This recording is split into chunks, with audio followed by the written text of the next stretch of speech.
Okay, hey, good morning or afternoon or good evening, wherever you are right now. Kyra and I are sitting together, and we thought it might be really um, helpful to just know where we started with our journeys towards health, wellness, and our interest in having a channel like this. So, Kyra's going to interview me today, and I'll start. Yeah, so what was your earliest memory of when you started thinking that, oh, I should eat healthier or I'm yeah. going to change how I'm living, kind I of? think the earliest thing where I was actually trying to be health conscious, or where, and we're sitting out in my backyard, so you're gonna hear dogs in the background, and I've got two dogs that are playing, so I don't know what you can hear and what you can't. But it started for me when I was in my 20s, and I started doing maybe more just visiting gyms or thinking about like vegetarianism. I started just a little bit of, uh, using. I lived in California. I was in Orange County, so fitness and wellness and health is really like incorporated into the culture as a whole. Wow, why do you smile? No, I was laughing. I heard your husband. Yeah. um, yeah, so those sorts of things have, they started influencing me, so I started trying to eat more plant-based diet, more, unusual foods. I used to visit a Hare Krishna temple, and everything was vegetarian there, so doing things like that. But then I noticed that about once a month, I would really crave meat. And so I remember when I finally, I would try to replace it with lentils, but then after a few months, I just ran and got an Arby's roast beef sandwich. Not the best choice or not the worst choice, but it was a signal to me to start listening to my body more. I What it remember you needed. telling me that story about the roast beef sandwiches. But that's where it started telling me that sometimes I will probably need and want meat. Um, and I give myself permission to have that. Now, the more focused um, wellness journey was when I, as a 50-something-year-old woman, I was walking down the stairs in my house. It's a two-story home, and as I was walking down, um, I noticed that my knees were uncomfortable. They were starting to have a lot of pain. Okay. And so what I did was I just decided to go to walk more. And then I did a 30-day walking challenge at my work. And then after that, I said I'm going to get myself a trainer. So I've had a trainer since. When exactly was this? That was June of last year when I got really serious about strength training or fitness training. But you've always been kind of health conscious. Like when we talk, you would stop if you're on the way to work, you would pick up yogurt or something, or you'd have an oatmeal. So it wasn't like you ate fast food all the time. No, no, yeah, that was something that I knew well because I read a book back when I was in my 20s called Diet for a New America. And I can't remember the author's name, but that book started changing my opinion about how food was. I don't know how the type of foods that we eat in this country, Right. and how the profit motive has kind of consumerism, which I'm not against, but it's just something that the more that people think about profit, the less they think about whether or not it's Quality. Quality. So, I don't remember when I stopped eating fast food. It's been decades probably, but I still will go get Whataburger. I just did that last week. Well, you said you get the craving for the meat. Yeah, if I get the craving for a burger and I don't have, I'll just notice it. But I still, preference-wise, I will choose, chicken, fish, and now I have some tofu in there. I'm going to try to incorporate That's that more. funny. I just bought tofu too. I don't really like tofu. We used to do tempeh for a while, but I will try to find a way to like it. So that's when I'm interested in something and I think it's going to help me, I'll find a way to like it. Like part of my lunch this afternoon was a smoothie that had cabbage, carrots, cabbage, carrots, ginger, and one other thing. Oh, celery, yeah, and a lemon. That was part of your smoothie. What kind of cabbage? It wasn't a smoothie; it was juiced. Oh. So it was just cabbage, celery, carrots, and lemon and ginger. And my daughter was terrified of it when I was like, just have a little sip. She's like, I can smell it. And I was like, it's okay, try it. It's not so bad. And she said it's not as bad as it smells. And she drank half of it. But yeah, if it's supposed she liked it. Yeah, she did. Yeah, I think ginger always, especially. Well, the lemon. Oh. The lemon, no matter what. Okay, so just a tip. If you put a citrus fruit in your juicing, it tends to make it more agreeable. You'll enjoy it a lot more, especially if you put a lemon in there. You can put a half lemon, a whole lemon, and any lemon with greens, it always cuts through that bitterness. It's yummy. And the lemon and ginger together is good anyway. But yeah, the ginger and lemon, it takes away a lot of that earthy, greeny kind of taste you would get. Grass. Yeah. But yeah. So sorry, I was interrupting. No, you're not. So any health issues that maybe have motivated you as well? Motivated you to stay on the course? See what happens when the interviewer actually knows you. So then, for me, I actually had. I was diagnosed with high blood pressure when I came to live here in Texas. It wasn't Texas had something to do with You know what? I'm not going to discount that, but no, Texas. What I started working in a very high stress. Worked in imports and exports, and it was very deadline driven. It was very like get it out, hurry up. You know, everything was behind, right. And so because of that I think was what was contributing to probably. Higher levels of cortisol in my system, perhaps. I wouldn't have defined it that way. I would have just called it high stress at that time. But because of that, and plus drinking Red Bulls, which, I mean, oh gosh, drinking high energy drinks, not just, I mean, you know, I'm not going to discount any brands, but for me, it wasn't safe because I think I started having headaches, and then it wasn't. Weren't you getting heart palpitations from that? Heart palpitations, and really a kind of headache that I never had before. I was lying on the ground crying, and because I never had anything like that before. So I always, whenever something like that happens, I think, what did I do new? Because this never happened before. So that was the one that I eliminated, and it helped. But then the doctor said that I probably needed to go on a blood pressure medication. I was able to get myself off as soon as I started exercising. It went away, and then I just kind of went about my life. But then I had another health scare some years later in my 40s where I had to go to the hospital because of having some heart palpitations in the middle of the night, and I don't know if they were panic attacks or what they were, but when they took my blood pressure, it was really high. It was like 200 over 100 and something. Yeah. And so I was like, something needs to change. So this has been an ongoing journey. It's just small journeys. Like they just tell you immediately, eliminate sodium.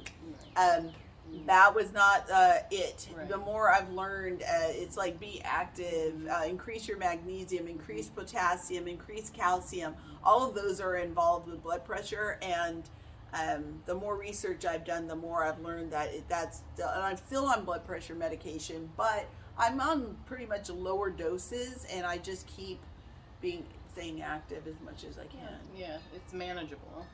I think so. Yeah, and possibly she could get off of it again because you were able to accomplish that before. Right. Yeah, so, possibly.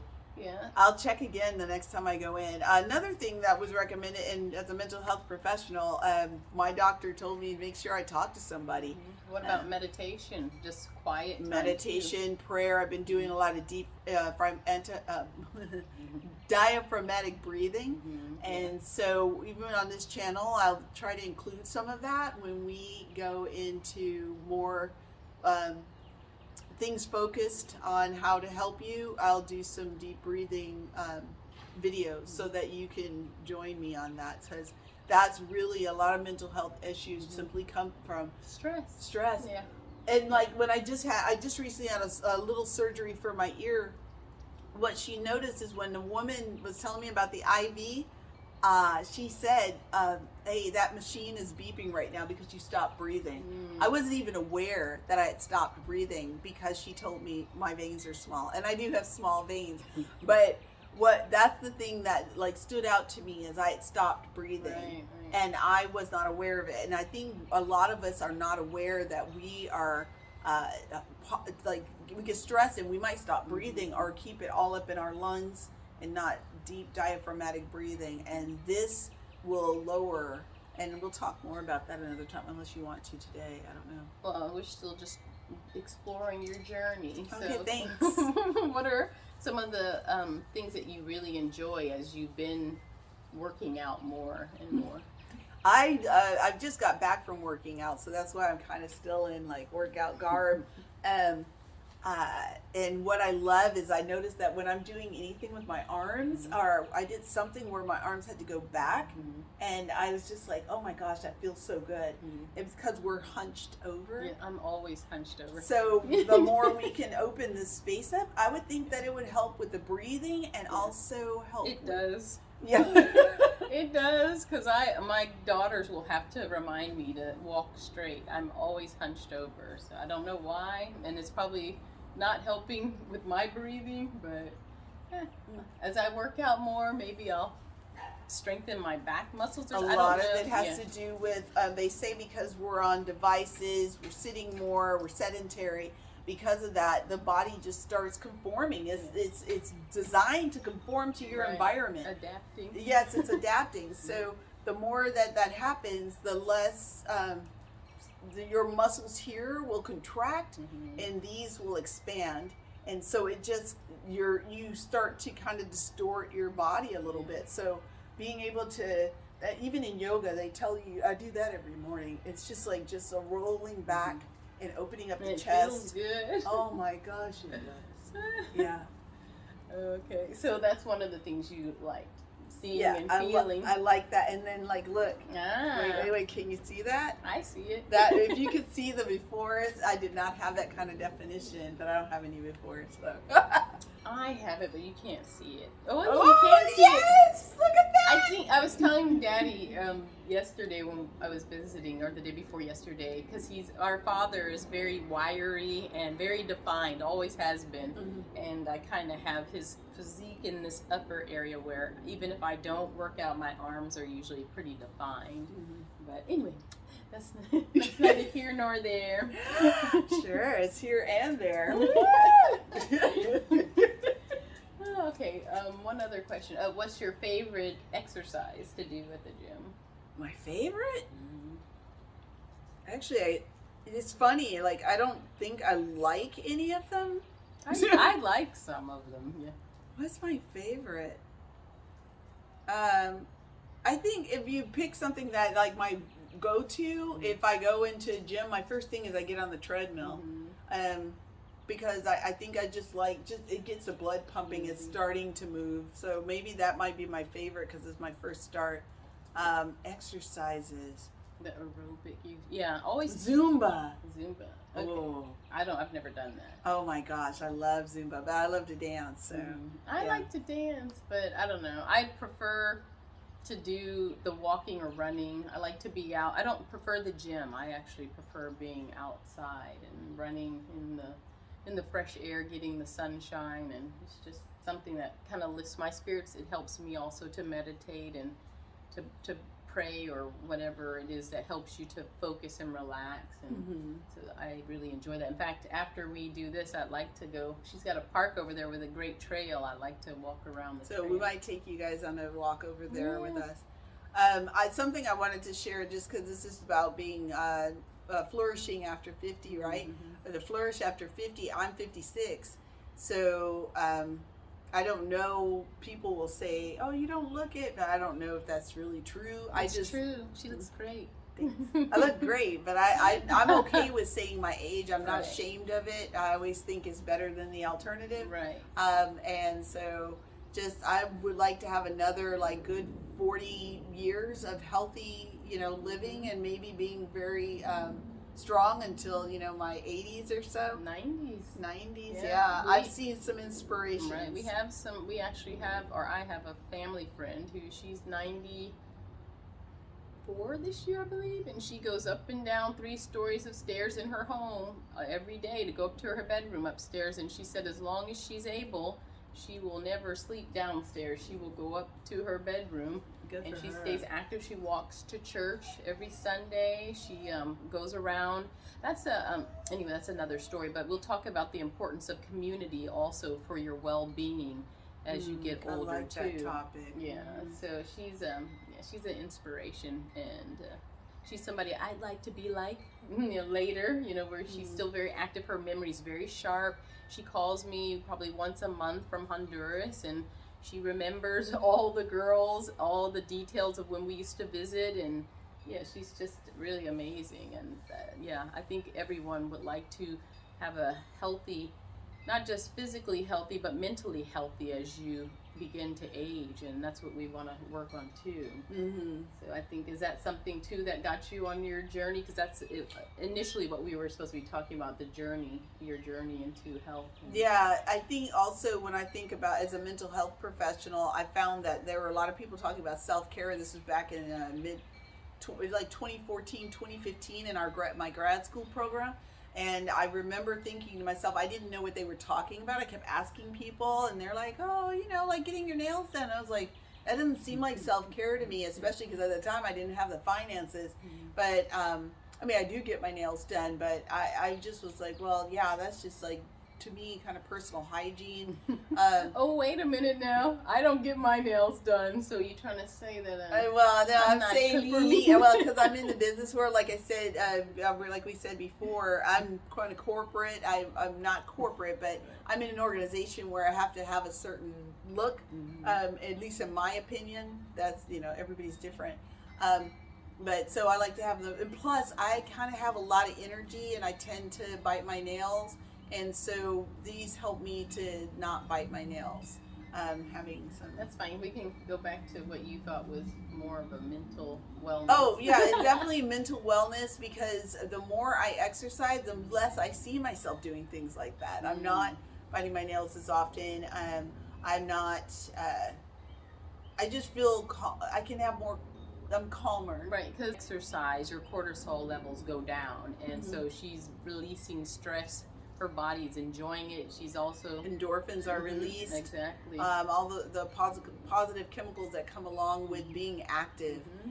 So that's important to me too, and it's something that I recommend to my clients. Right. Just a brief walk. Yeah. Sometimes just go outside, walk to the corner and back. Just getting up and teaching yourself to get up, even if it's a little 5-minute walk, is enough to get your body to say, you know what, I think I'll go 10 this next, and 15 next time, and 30 next time, and the next thing you know, you're walking an hour or miles a day because of it. And I've noticed that with myself. When I started the step challenge, it was just about like, oh, maybe I should just like count my steps. You don't have to have 10,000 steps. Somebody did a research, and they based it on that. And so when research is done, it'll tell you 10,000 steps, but I would say anything is better than nothing. Right. And so if you're being active, you know, that's what I started telling myself. I'm moving. I started going up the stairs too at my work. So I walked 3 flights up. I work on the 4th floor. So I would start with that. And I remember being so exhausted by the 3rd floor. And now, you know, then by the 3.5 floors. And now I can go up at a good pace up to the 4th floor. And I'm just like, I'm really proud of myself, and I'm not as winded when I get up there. So, but it started with me just making the effort, even though it was really like, I get up there and be like, I just like could not catch my breath.